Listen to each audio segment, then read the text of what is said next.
Welcome to the Startempire Wire Founders Podcast, where we make entrepreneurial founders a top priority. Each episode features risk takers, business builders, community shapers, institutional and government supporters in our local startup ecosystem.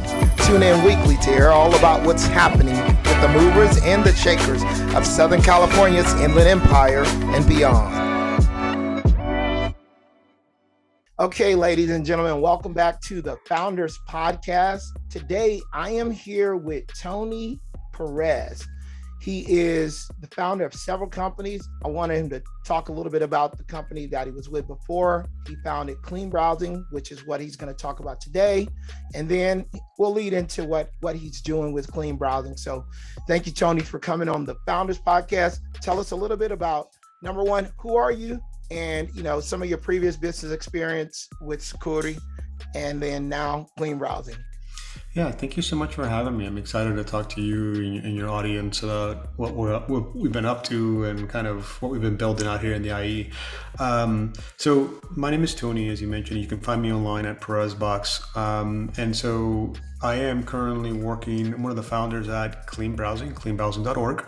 I founded that with my other partner, Daniel Sid, who also coincidentally happens to be my partner from my previous company. So in my last company, we had a website security company where we focus a lot with content management systems like WordPress, Joomla, Drupal, identifying if they've been compromised, cleaning them, and ensuring that they don't get hacked again. And that was with security. And we exited that in 2017, sold that to GoDaddy. We went on to be executives at GoDaddy for about 3 years. And then in 2020, we left to start our next startup. Prior to that, I had a small little startup. It was an agency building websites for folks on WordPress, kind of like a lot of us did back in 2008, 2009. I shut that down when I was invited onto the security founding team and leaned into that to build it. So these days, I've kind of really leaned into the ecosystem of startups by simply not so much engaging with communities, but by building more startups. and a lot of them are network-based, technical-based. So I have actually 3 right now. I've got CleanBrowsing, Knock, and Trunk. But to simplify, let's just kind of talk about CleanBrowsing today and kind of the struggles and the journey we've been on for the past few years. I appreciate that intro, man. Sure. Yeah, so we were both a part of our, part of the WordPress community. I'm still part of the WordPress community. Got one foot in the startup world as well. But also, the technology that they built, security, which got purchased by GoDaddy, is very, very great technology. So if you're still on WordPress, you need to check that out. So tell us a little bit more about, I know right now, like, you guys started CleanBrowsing. What year was that again? So we officially started building in 2018. We incorporated into the business stuff and kind of went all in on it in 2020. And we started to conceptualize the idea in 2016. So actually, while we still had security, this was an active conversation we were having of like, man, this is kind of an interesting problem for ourselves. Okay. So tell us like a little bit more about the problem and why you eventually actually committed to get this going.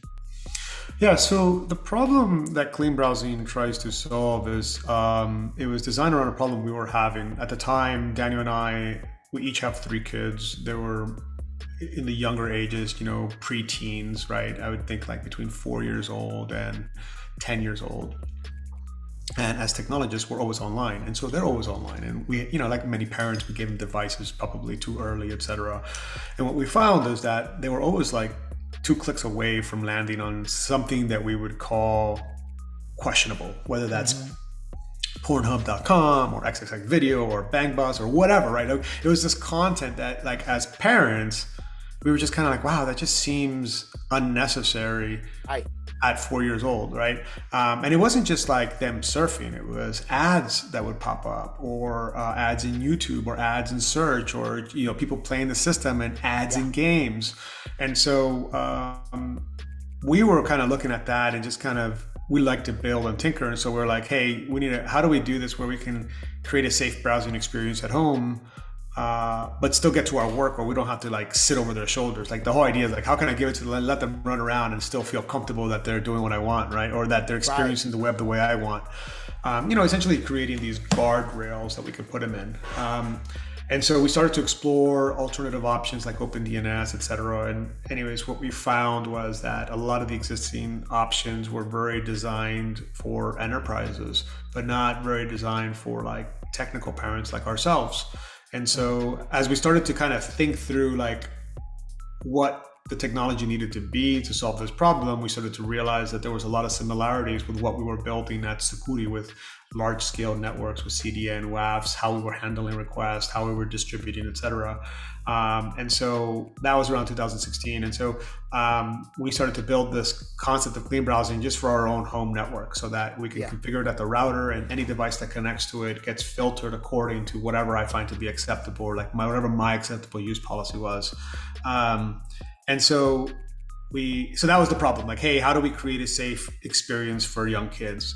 And today, what's really interesting is that problem extended far beyond just parents, right? It extended into like school systems, libraries, municipalities, anywhere where someone can provide a access to the web. We found that there was a much bigger conversation happening around the need to control that web experience. And so that's essentially where clean browsing came into play, essentially empowering network administrators to control what happens on their web. Okay, so you guys already had a little bit of product market fit, would you say, or from your experience at Sucuri, or what are you thinking? I don't know if we had a product market fit. I mean, I don't think we thought about it in those terms. And I think what people will find in the way that we do startups is we actually rarely think about, this is the space we want to tackle. It's like more, hey, this is a very interesting problem. Right. When we released CleanBrowsing, we released it as a free service because we didn't think anybody would want it. We figured that it was already a pretty saturated space. OpenDNS, I mean, we're about 15 years too late to the market, right? I mean, OpenDNS had a massive head start. You had the web tie into the world. You had the secure DNSs. Like there was a lot of other DNS solutions out there. So like we released it just out of pure curiosity, and it was like, hey, let's just release it to the world. Let's see if anybody's interested, etc. It just so happened that a lot of parents liked it. A lot of technical parents like ourselves were like, this is exactly what I wanted, right? And when we released it, it was just a service. We released 3 services. We said, hey, here's an adult just for security. Here's a security filter just for malicious domains, phishing domains, kind of exactly what we did at Sucuri. And then here's an adult one, which is like a little bit of stripped down pornography and stuff like that. But that's just that. And then we had the family one, and the family one we got really restrictive. And we were one of the first DNSs to go out and employ like safe browsing by default at the network level. We talked to like DuckDuckGo, and we had them implemented. Like we started to talk to other providers to provide this experience, and then we embedded it and we gave it away. So we gave it away for free. And then all of a sudden we started to get a lot of utilization. We're like, oh my goodness gracious, this is more than we expected. And in the process, then we started to get inquiries back like, hey, love the product, but I want to see the activity. Well, the way we traditionally build, Daniel and I, it's kind of like, we love the open web. We also love privacy. And so like everything we do with our free services, we collect no data. So it's data. We can't, data that doesn't exist can't be stolen, right? And so we're like, well, we can't give you any of that, but I guess we can create an account and like give you some visibility, and we can separate the networks for you.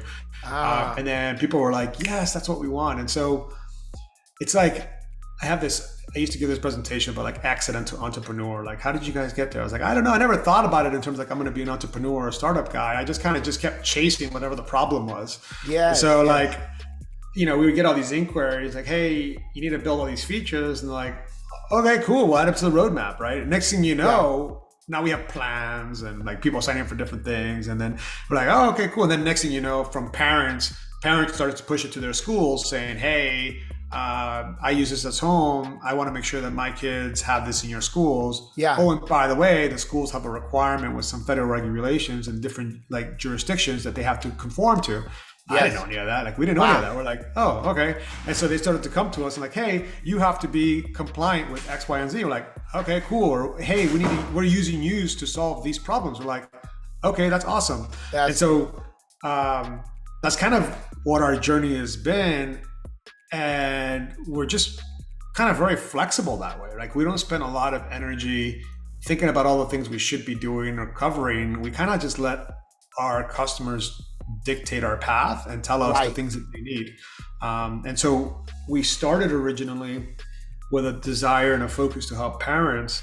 And then we really quickly identified this adjacent market of schools, municipalities, and libraries that offer public Wi-Fi, that want to ensure clean web experiences. And a lot of them are always around kids. And so it kind of really aligned really well. And so that's great. When you start looking at what we do today, a lot of our focus is on schools and libraries, municipalities, just because of the economics of it. But we still service a lot of parents as well. That's cool. So your growth is really organic. Like, you didn't really like target the market. You did something like you scratch your own itch, you know what I mean? Or however that saying goes, you know? Yep. I think I went to one of your accidental entrepreneur talks at One Word Camp, probably. I can't remember. Yeah. So that's cool though. So at this point, let's see where and like the unique things that you guys do different from like your competitors, because it is a pretty saturated market. What are some of those things?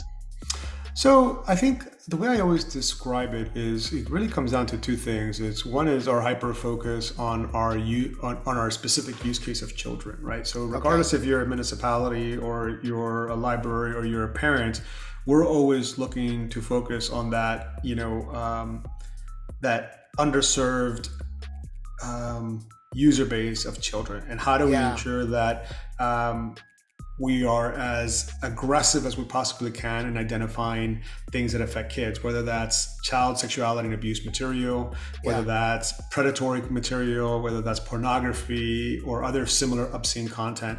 And so with that lens, we're hyper focused on that. And that is by far probably the thing that differentiates us from a lot of players. So a lot of players will have a pornography filter, but they may not be as aggressive because it's one of like 90 filters. For us, it's at the core of what we do.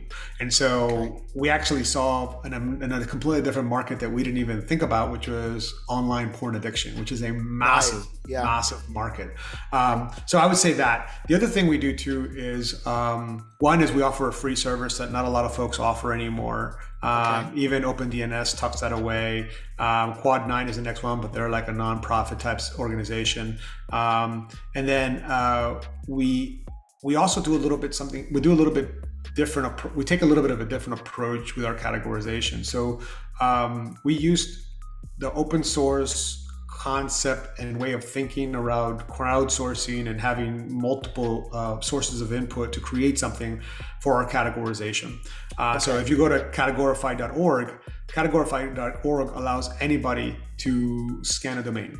And what happens is once that domain gets scanned, that goes into our engine, and that engine creates a spider from that domain. So any domains associated with that, it crawls those and it compares it against our repository of categories. And it tries to intelligently apply a category. And then if it doesn't meet something we have in the system, it'll update our system. And so what's really cool about Categorify is Categorify allows anybody to be a part of that conversation or be a part of our categorization. So if someone doesn't like the way we've done something, they have the ability to go and provide an input. I can't think of any other filtering platform that offers a free service like that, where a user can easily go and categorize a domain and be a part of that ecosystem. And so we actually have a lot of administrators that use the APIs. We have a lot of parents that use it, and they're constantly helping us keep our information fresh, keep the crawlers going, and updating from that perspective. So that's really great.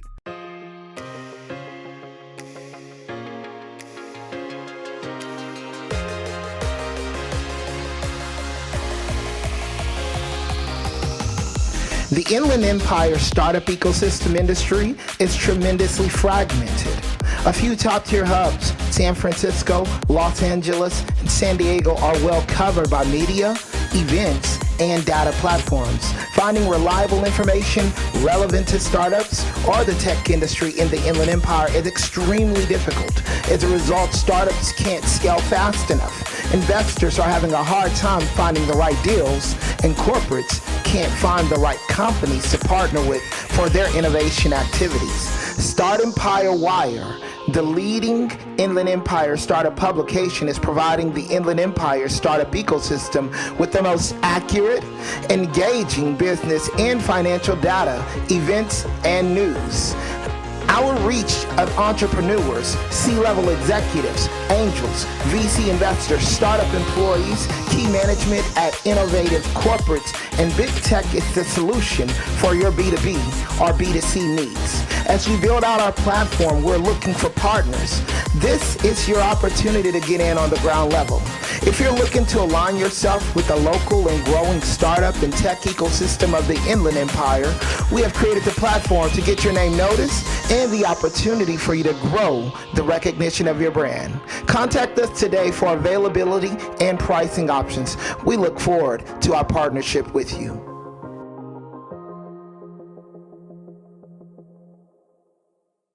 Yeah. So tell us a little bit about the growth of your startup from, where you first began. I know you really went through a lot of your growth, but what are some of like the growing pains that you've experienced while building this? Yeah, so right now we're a little bit over 5 billion requests a day for DNS that we manage across our infrastructure. We've got about 60 to 70 different data centers depending on the day. And so there's a couple different challenges. And so that equates to about 2.5 million different users of the service right now. Huge. Yeah. Okay. And so you get into scaling problems. And the other, so we'll stop there for a second, but that's just from a growth kind of utilization perspective, right? Yeah. One of the interesting things that we found is that sometimes as technical people, we forget what is easy and what is hard, right? We just assume that everybody's kind of like at the same level. Like we take it for granted. We take it for granted, right? Just go talk to your grandparents about getting online on LinkedIn. They're like, what? Or what TikTok is or whatever, right? Now take that a step lower down the technology stack and start talking about things like DNS. Like, what the hell is DNS? Yeah. Right? And so when we built the platform, we're like, hey, we're going to make it super simple, right? Like, hey, we're going to issue you some DNS pairs, and we'll have this dynamic URL that you can knock on, and it'll update your public IP, and you just got to bind your public IP to your DNS pair, and you're set, right? Let's do it. Yeah, and so we have this documentation, and like, you just got to do this and this, that's it. And like, well, how long does it take? I was like, less than 30 seconds, right? Log into your router, do this, doing the device. What we quickly realized is that as much as we wanted to service these parents, we started with like, hey, they're all technical parents, and we realized they're not technical parents. They're just parents, and usually the kid is smarter than they are. Right. And so that created an entirely different dynamic that we were not ready for. And so when we originally started with this concept of like, hey, we'll just provide the service and hand it out and people can use it, we then quickly realized that, oh my gosh, I think we have to spend a little bit of energy streamlining the configuration of this thing. Like, I don't think people are getting it, right? And so they just, how do I log into my router? Like, imagine WordPress. How do I WP admin, right? You're like, right. Shoot, how do you explain, go to your local gate? Like, it's just a mess. And so we started thinking about ways to do that. And so today, in addition to the service, we have all these apps. Like, we have an app for iOS, we have an app for Windows, we have an app for macOS. And Daniel and I are not we're not mobile developers. Mobile developers. We've always been like network infrastructure guys. And so we actually had to like reach out and find folks that could help us. And we have found like the beautiful thing about the gig economy these days is you can go to places like Upwork and find people that specialize in these things and leverage that without taking on the overhead as a business of hiring a person. Like, you can help them solve specific problem. Oh my gosh. I love it. Yep. And so that was one challenge. One challenge was like, hey, people are not as technical as we are, or we're taking for granted what it is to know. And so we have to like, how do we solve this? Well, we have to streamline the configuration, right? Right. Then there's other like bigger macro problems we've run into, right? So, like I said, we're not an open DNS and we're not like a Cloudflare. And so that presents challenges when you're working at the network level and you're trying to build relationships and peering relationships with different tiering providers. We have run into issues where like, hey, T-Mobile will block our entire network. Wow. And you're like, what is going on here? And try navigating the labyrinth that is T-Mobile to find an engineering group that can help you. Right? That's Dutch Telecom, I think, right? Yeah. Yeah. And so it's super, super challenging. And not just like those providers, but then you have ISPs that are constantly doing really squirrely stuff with their networks. So like, you'll have like Comcast Xfinity, for instance. Yes. They pushed out a new router that now doesn't allow the user to update their DNS, and it's quote unquote for the benefit of the user, right? And so you're like, what? And then you look at what they do with the data, where they resell it, or they do it for ad positioning, they do it for marketing, etc. Yeah. And so those are some of these challenges that we never considered. That we needed to start kind of like leaning into a little bit, and we've kind of had to like look for new solutions to solve them, whether that's via other technologies like encrypted DNS or through relationships. So-and-so might be able to connect us with somebody, and it's always about finding that one network guy that can just like unlock you. Right. And so those have been interesting challenges, and the bigger we grow, the more challenging it gets, because we're servicing more customers, and it's global, right? Like we have 60, 70 data centers around the globe. And so, people from Brazil are having different challenges than people in India versus people in Russia or in Africa. And so that's been an interesting experience. Yeah, that's scaling things on the internet is definitely an issue. There's a lot of variability. So like that's pretty amazing.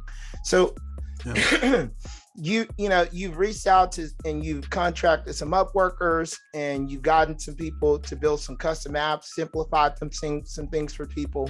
What are your current short-term, like immediate goals? Maybe maybe 2 immediate goals you guys are trying to hit right now. Yeah, so I think what we have come to terms with is that we're still very much in tune with our mission and what we're trying to do, but we realize that economically, long-term, it's more in our interest to focus in a specific audience. And that audience has really become schools and municipalities, right? Schools and municipalities. And so when I think about short-term, it's, hey, how do we open the top of the funnel and expose ourselves more to this audience?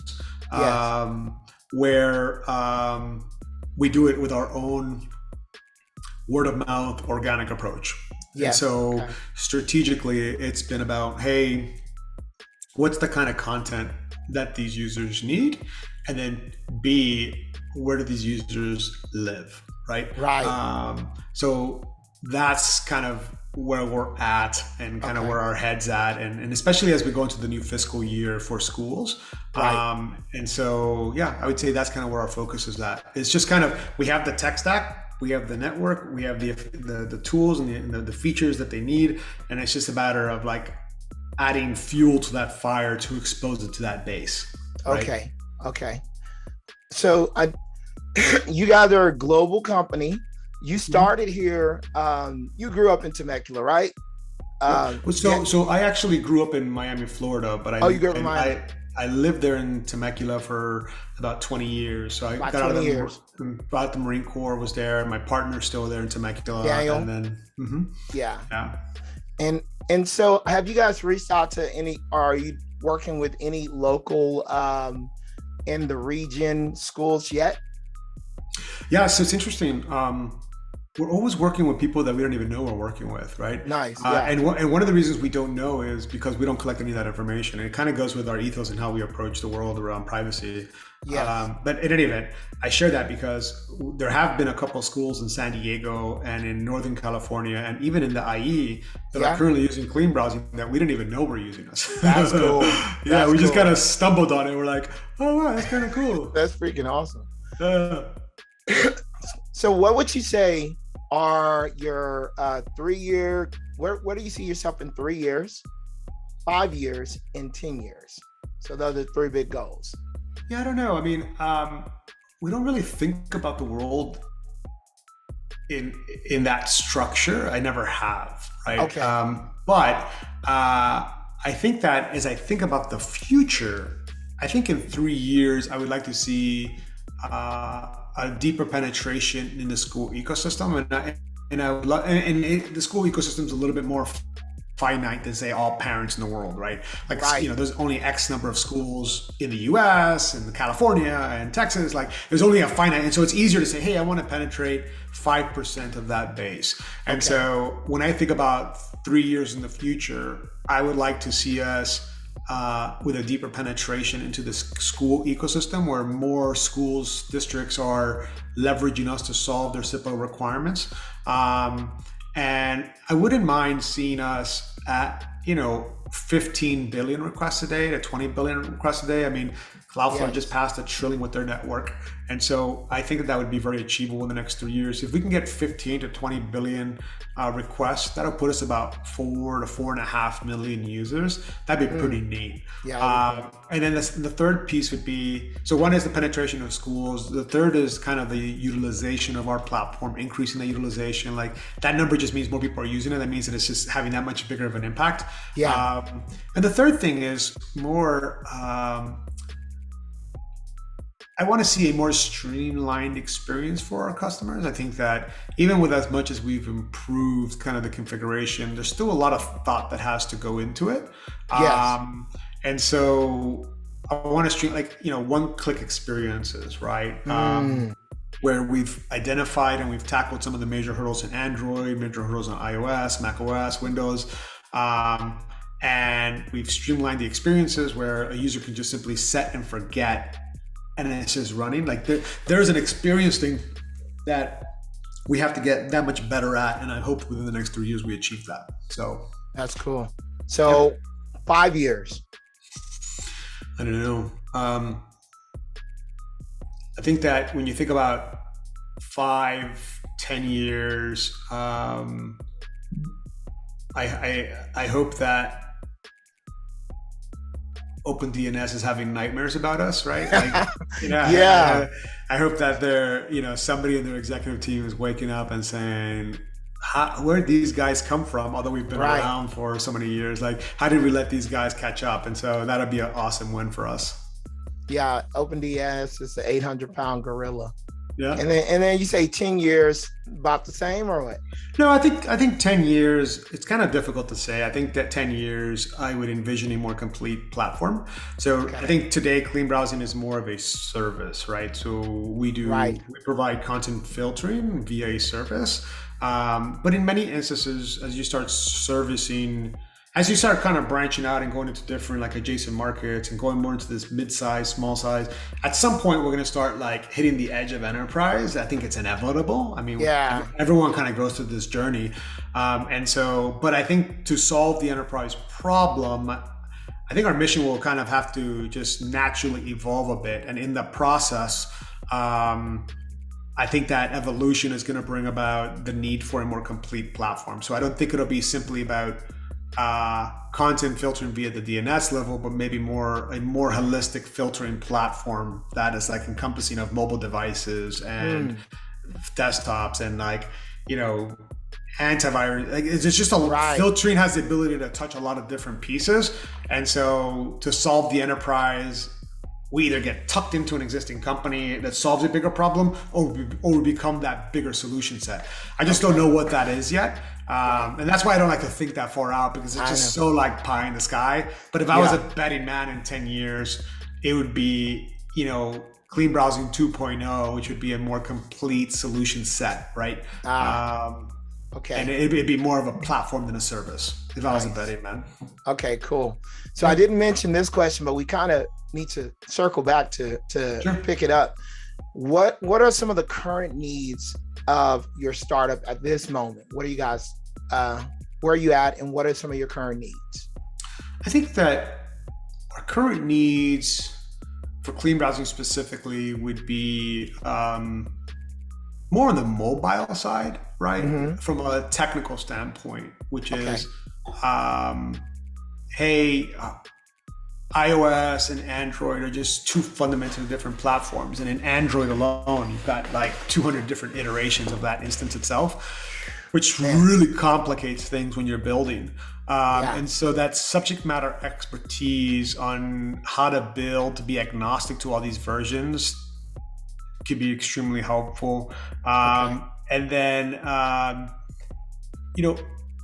word of mouth, organic growth expertise or insights is always helpful as well, right? Where we pay nothing for acquisition of customers. We don't do ads. We don't do, our marketing is purely about content creation. Cool. And so when I think about that, I think Daniel and I come from a world of like traditional SEO and writing things that are impactful, et cetera. Yes. But when I think about what the future holds around content creation and content consumption, I ask myself, as a society, do we have the appetite to consume the type of content that we're used to writing, like around blog articles and guides and stuff like that? Or how do like Instagram stories and TikTok videos and Facebook's, and like Twitter cards or whatever they're called, like how do you incorporate that into a content strategy that helps facilitate that organic growth that we're looking for without having to do paid? And that's kind of where I spend a lot of my time thinking these days around like, hey, is our approach just old school, an old fashioned way of thinking, or is it still effective, or how do we make it more effective, kind of thing? That's a good question. I mean, I know that, we're pushing out a lot of content over here. And so like, we're just doing the old school way, organic right now, no paid content yet. So and so even like, so that's a great organic, but what does organic mean today? Like 10 years ago, organic was traditionally like SEO, right? You write content, you push out stuff. I mean, nowadays we've got podcasts, we've got videos, we've got webinars, we've got, like all these things that are catching people's attentions and that are like fighting for people's attention. And so it's like, how do we know which audience is where? I mean, they kind of are hybrid and they share all these different platforms. And it's still as effective. Like just the other day, I was doing some test on Google where I took the title of an article and I put the name of the domain right next to the title of the article, and I did a search, and the domain didn't even pop up for like 6 pages. I was like, and everything before that was not relevant. It just had pieces of the word. Now you go do that same test in Bing, you're number one, number two. Now, am I saying that Bing is better than Google? No, not at all. I'm just saying like there's something. Their algorithm is, something is really off. Yeah. Which makes you think like all the sweat equity you put it in, does it make sense? Or like, what do you need to understand to make it work? And so that's kind of where my head's at. That's good. No, that's a really good problem to look into. I could talk with you, off camera a little bit more about how we're doing. But we're on first page for a lot of things. It's also kind of dominating this region as well, because there's not a lot of stuff for startups as well. And this is just local, but you guys are shooting global too, That's right. Yeah. That's right. So that's another thing. Oh man. But no, I really appreciate it. This is a good little side note. And so you guys are now focusing more on the marketing of your company, building that content, getting the word out. That's what you're saying right now, right?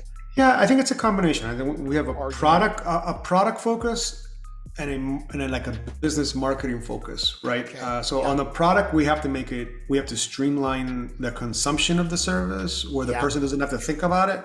And on the marketing we have to broaden the top of the funnel, right? Increase the top of the funnel so we kind of get it in the right audience. And now that we've said, hey, look, yes, we want to help parents, but our real focus is really going to be about these schools, libraries, and municipalities.